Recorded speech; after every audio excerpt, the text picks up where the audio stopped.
নমস্কার বন্ধুরা, আশা করি তোমরা সবাই খুব ভালো আছো আর আমিও খুব ভালো আছি। আজকে তোমাদের দেখাবো অনুষ্ঠান বাড়ির ইঁচড় রান্না।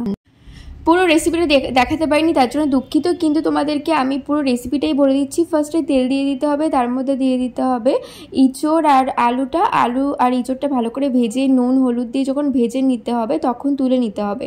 তারপরে তেলের মধ্যে দিয়ে দিতে হবে টমেটো আর ক্যাপসিকাম, আদা জিরে কাঁচা লঙ্কা আর কাজু বাটা দিতে হবে। তারপরে তেলের মধ্যে ভালো করে কষানোর পর ধনে গুঁড়ো কাশ্মীরি লঙ্কার গুঁড়ো এগুলো দিয়ে কষাতে হবে। ভেজে রাখা আলু এঁচড় দিয়ে দিতে হবে। তারপরে আরেকটু কষানোর পরে জল দিয়ে দিতে হবে।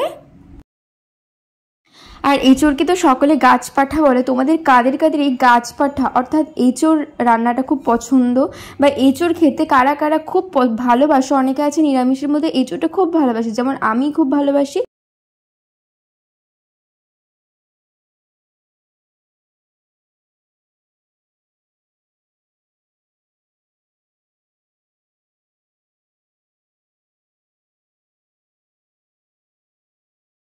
আর সত্যি বন্ধুরা দারুণ হয়েছিল ইঁচড়টা খেতে। তোমাদের কেমন লাগলো জানিও।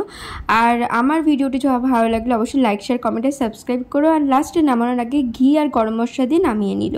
তো আজকের জন্য এইটুকুই, ভালো থেকো তোমরা, বাই।